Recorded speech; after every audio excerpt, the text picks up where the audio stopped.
Yes, alright mga minamahal, it's me again, Alicia nyo, nagbabalik muli para sa ating panibagong video. So, ito na yung sinasabi ko sa inyo before, na sumisip-sip, tapos parang sumasaksak din patalikod, dito nga po kay First Lady Liza Araneta Marcos. Kaya nga nabalitaan natin, 'di ba, na itong pamilya na to, abay mukhang niligwak na.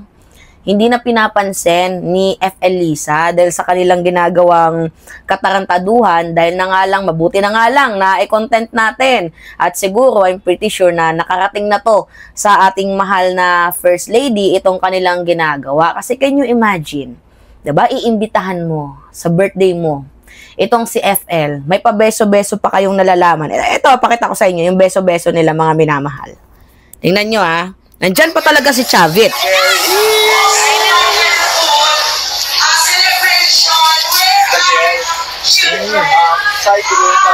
First experience really sign of food.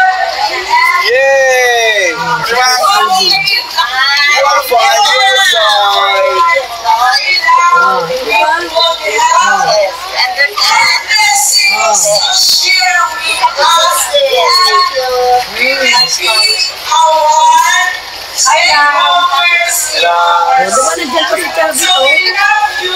Okay.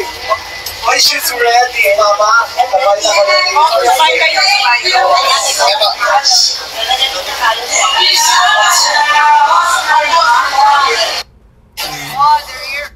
Yan yung sinasabi ko sa inyo eh. Minsan hindi lahat ng nakapaligid sa inyo totoo. 'Di ba? Oh, halik ng hudas. Nandiyan pa si si Chavit Singson, 'di ba? That was 3 years ago, mga minamahal. That was 3 years ago. So, nung kakapanalo pa lang ni President Bongbong Marcos as a president.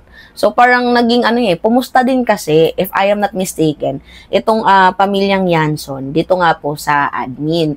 So, ngayon, ito nga yung sinasabi ko sa inyo. Itong pamilyang to, namamangka sa dalawang ilog. So, kung matalo ang mga Marcoses dito nga po sa laban, 'di ba, kung mapatalsik man kuno, 'di ba, ng mga Duterte, itong si President Bongbong Marcos, kung mapatalsik man kuno ng people power, abay walang problema sa kanila kasi meron silang bata, doon sa The Hague, the Netherlands. Kilala nyo si Alpotera. So, ang namamalakad dyan, walang iba kundi si Small Boy. So, alam nyo na yan. Nandyan na sa picture kung sino si Small Boy ba. Oo. Diba? So, inuutusan niya si Alpotera na ganito yung gawin mo, nagpaparali, pinupondohan. Itong si, tawag dito, itong si Alpotera sa lahat ng kanyang ginagawa. Kaya nga, kung mapapansin niyo yung mga vlogger ni Digong naka-business class, diba? Can you imagine? Kaya ba yan ng isang vlogger na mag-business class sa isang eroplano? Diba? Tapos laging pagala-gala, naglalamierda. So, ang key point dito is, kung matalo man ang admin, okay lang sila kasi meron silang bata dito sa kabila na sinasabi, oy, kami din yung nagpa-funds ng rally dyan. Kumbaga, hinihila namin pababa itong admin. Kapag manalo naman din itong admin, sasabihin nila, nandito na kami friends na tayo, 'di ba? So, kumbaga, nakakatakot makipag-friends sa panahon ngayon kasi hindi mo alam kung sino yung totoo. Kasi can you imagine ito? Nandito pa nga si Chavit, Nanyo.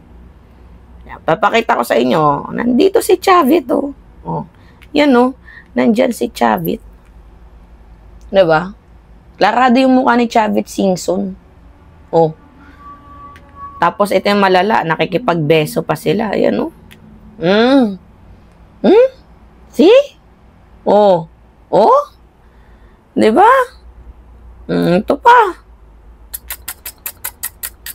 Grabe. Hindi ko naman sinasabi na sobrang sama nitong pamilyang to. Kasi may mga anak din naman tong mabubuti. Ang problema nga lang, kung ikaw ay nanay, bakit mayroon kang favoritism? Alam niyo yung kinakwento ko sa inyo before, na yung anak niya, pinakulong niya. Sarili niyang anak, pinakulong niya, may warrant. Kaya nga nandun sa ibang bansa diba? Nagtatago. Tapos pinaburan niya lang yung dalawa niyang anak. Tama ba yun? As a parent, ganun yung gagawin mo? meron kang favoritism, lahat naman yan para-parehas mong dugo. 'Di ba? So, medyo nakakagigil lang kasi kung ako yung ina, hindi ako papayag na gano'n. 'Di ba? Kung matino akong ina, hindi ako papayag na gano'n. Sarili kong anak, gagawan ko ng issue. 'Di ba? Gagawan ko ng issue about diyan sa ano na 'yan. 'Di ba? Sa carnapping, sa incident. Hindi ko magagawa 'yan sa sarili kong dugo't laman. Ako naglabas diyan, 'di ba? Hindi ko kayang gawin 'yun. Kaya nga kung nakikita lang natin yung nararamdaman siguro ng dalawa niya, I mean, apat ba? Or something else na anak niya. 'Di ba? Hindi natin alam kung ano yung nararamdaman niya. Siguro feeling ko, nasasaktan din yun na ganun yung ginawa ng sarili nilang ina. But anyway, mga minamahal, yung pinakapunto natin dito, grabe, no?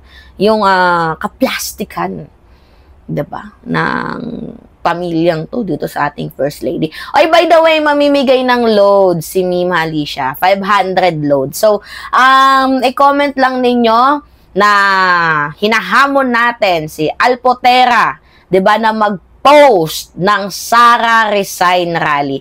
I-hashtag ninyo Sara Resign Rally. Sara Resign. Oo, i-hashtag ninyo Sara Resign, hashtag small boy, hashtag Alpotera. 'Di ba? I-ano ninyo, i-comment ninyo mga minamahal. Mamimigay si Mima Alicia ng load. I-comment ninyo hashtag, hashtag Alpotera VP Sara Resign. Yan yung i-hashtag ninyo. Tapos pangalawang hashtag small boy. Tapos, pangatlong hashtag, Sara Resign. Tapos, i-comment nyo na yung number ninyo. Kasi, ngayong linggo, mamimigay si Mima Alicia ng load. Dito nga po sa ating mga subscriber. 500 pesos na load, regular.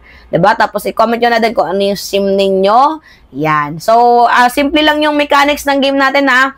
Hashtag, Sara Resign. Hashtag, small boy. Hashtag, 'di ba? Alpotera VP Sara Resign. Yan lang yung mga hashtag natin. Tapos i-comment nyo na yung number ninyo, i-comment nyo yung SIM card ninyo. Yun lang. Mamimigay po si Mima Alicia ng load at via linggo. Oo. Sunday, magro-roleta tayo. So, yun lamang po. Anyway, mga minamahal, pengi lang ako ng comments, likes, and share. And also, don't forget to click the subscribe and always hit notification bell for more update. Maraming salamat at ingat, mga kababayan. Yun lamang po at kita tayo sa ating next vlog. See you. Diba? Yun lang. Sana ba yun? Ito.